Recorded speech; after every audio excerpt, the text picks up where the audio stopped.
very much for having me. Very, very kind of you. Thank you. My name's James Turvill. I'm a gastroenterologist at York and Scarborough hospitals. I work for the NHS, and the NHS is all about care, the care of patients, the care of people.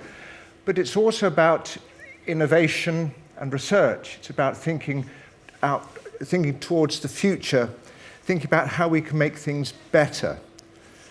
And for me as a gastroenterologist, I think about innovation within that area. So I'm interested in people with diseases of the digestive tract. That's everything from the gullet, the stomach, the small bowel, and then the large bowel, the colon. And today we're talking about an innovation in the colon. So unfortunately, people get diseases of the colon, and we need to diagnose these early. If we can do so, we can prevent the disease from causing harm to that person. Then there's two diseases in particular that I spent a lot of time trying to diagnose early. The first is bowel cancer. Bowel cancer is important to diagnose early. The other thing about bowel cancer is that it takes a long time to develop, 5, 10, 15 years maybe, and there's a pre-malignant, a benign stage, a benign phase to the development of bowel cancer. And this benign phase is called polyp or polyp disease. And if we can find polyps early, we can take them off, remove them, and prevent the cancer from forming. So we spent a lot of time in this space trying to diagnose polyps and cancer. For younger people, such as yourself, there's another disease that we're also really interested in diagnosing early to prevent harm, and that's colitis or inflammatory bowel disease. This is a condition that causes pain and diarrhea and bleeding. And to prevent it from doing harm, we need to diagnose this condition early. So these two conditions need a lot of work for us to diagnose, and we use a fantastic innovation, in fact, a fantastic technology called colonoscopy to make those diagnoses. And the colonoscope is a flexible tube with a light source on the end. It's maneuverable and steerable, and it has a channel within it, so you can pass instruments through it, take samples, and do microsurgery through the colonoscope. We do a lot of colonoscopy in the UK, perhaps up to 1 million cases a year. But colonoscopy is not perfect. It can miss some disease. It's resource intensive. It's expensive. It takes a long time to train in colonoscopy and to expand colonoscopy services. And for others, it's really not a very nice thing to do or to be done to. It's uncomfortable, painful, often very painful for women. The whole intrusiveness, invasiveness is unattractive to many, and perhaps enough to prevent people from coming forward and saying that they're ill when they should. The other big problem, as I've already perhaps outlined, is that there's a mismatch in the UK between,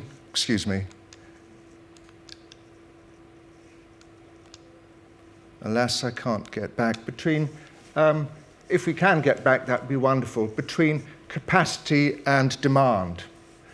Bowel symptoms are very common and aren't particularly able to direct a clinician to a disease with certainty. So we end up investigating a great number of patients to find that needle in the haystack, that patient with colitis, that patient with a polyp or cancer. And this creates problems with matching the demand for activity with capacity. The other issue with colonoscopy is that many patients, many people who have a colonoscopy prove to have a normal investigation. And therefore there's an issue about the appropriateness of whether the colonoscopy is the right test, this expensive test which has a therapeutic element to it, which isn't necessarily required. This capacity and demand problem came particularly to a head during COVID. Now, you won't know this, but if you have COVID, you excrete the virus within the bowel. And colonoscopy is a condition that's known as an aerosol generating procedure. So during the COVID pandemic, colonoscopy essentially ceased, and we were no longer in a position to do any sort of investigations on the majority of patients with bowel disease. This caused a great deal of consternation, concern about how we would diagnose cancer and colitis early.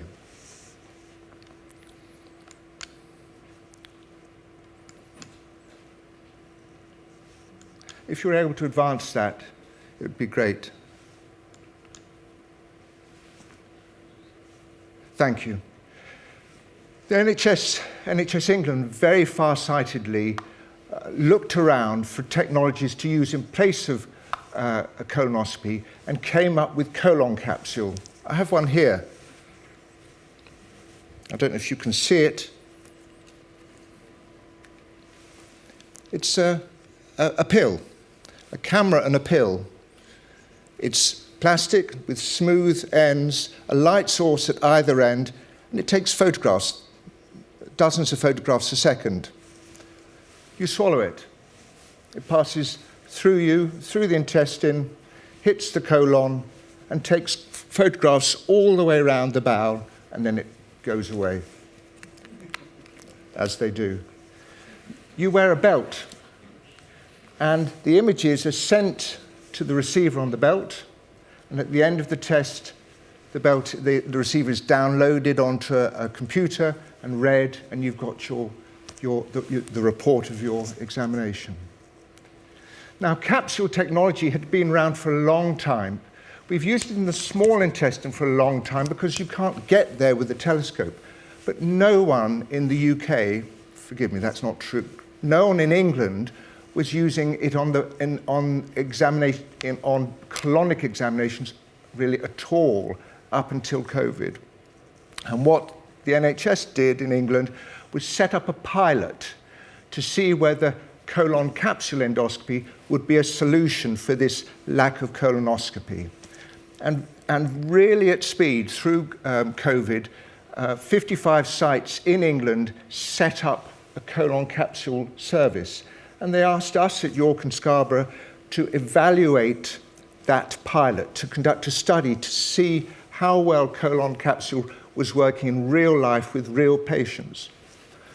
And this is all breaking news now because the paper is just about to be released. We recruited 5,000 patients to have colon capsule, and we compared that with 5,000 patients who had colonoscopy to see how well it worked. We now know for the first time that colon capsule is liked by patients, that it's safe, that it's accurate, that it diagnoses these diseases that we're interested in, and that it creates the capacity in the system that we were interested in.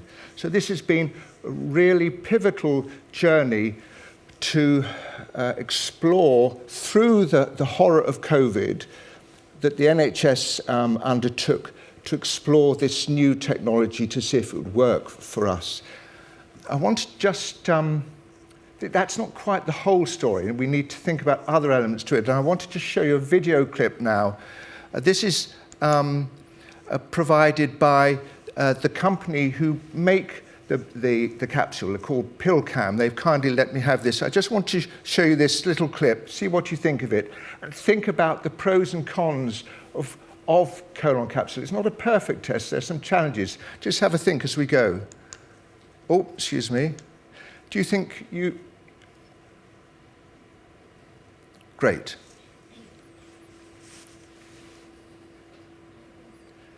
So these are the sorts of images we get. You can imagine your little yellow submarine floating downstream. Yeah?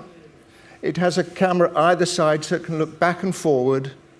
This is the valve of between the small bowel and the large bowel. So this is a real person, real images. And you see a problem there? You see? That's an early cancer. That's what that looks like.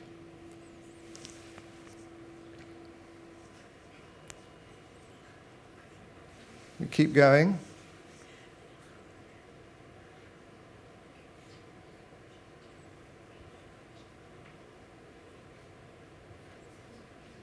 Little polyp there, yeah?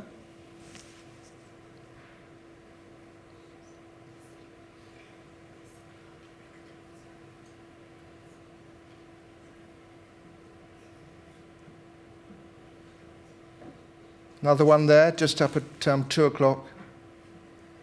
And then eventually it comes out, okay, as you'd expect. We'll see it in a second.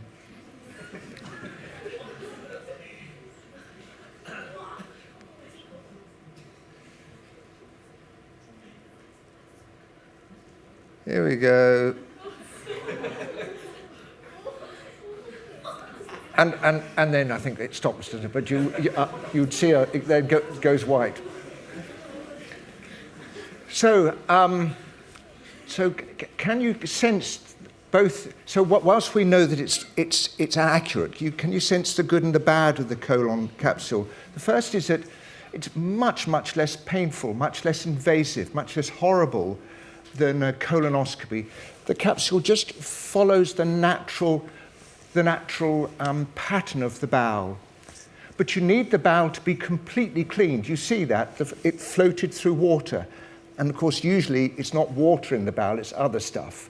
So you need to be well enough and disciplined enough to clean the bowel out completely. The other thing is the battery can run out. Yeah? If it stops midway through, you're only going to see half the bowel. And the fourth issue is, well, what's the point? If you find something, you're going to need a colonoscopy anyway to take a biopsy or to remove it. So it's not yet absolutely certain that it's the right test. And this is where we are now. We're post-COVID. We know it works well, but we need to find out how capsule works in the real world, complementing our diagnostic services and working with colonoscopy to get the best for our community. And that's that's this next stage of what we're trying to explore. And indeed, that's what I'll perhaps be able to come back in a few years to talk to you about that as the results come through. But there are three issues that capsule allows us to think about when considering the broader diagnostics picture. The first is that it provides the patient, the sufferer, the person with symptoms, the person who needs to be investigated, with choice. And for some, the capsule will be much more attractive than a telescope test, where you're pushing this scope through the bowel, causing a good deal of pain. The second is that colon capsule is scalable. It can be expanded at speed to provide additional diagnostics capacity. You don't have to go to a posh endoscopy unit like the one in York to have a colon capsule. It can be sent to you, and you can have it in the privacy of your own home. So there's that freedom, that autonomy is very powerful. Because the capsule results can be downloaded onto a computer, they can then be sent up into a cloud and read elsewhere. So we can train other readers from all over the world to read capsule to increase that capacity. And the third issue is the environment. Capsule has the potential to be much greener than colonoscopy. So for the future, we're trying to pull these elements together and work out within the NHS, within the UK, how capsules place, where it sits, and how it can help for diagnosing cancer, polyps, and colitis for the future. And that study is called ColoCap, and it's just kicked off this year. It's being run by York and Scarborough hospitals, and as those results come through, perhaps I'll come back and see you again. Many thanks for listening.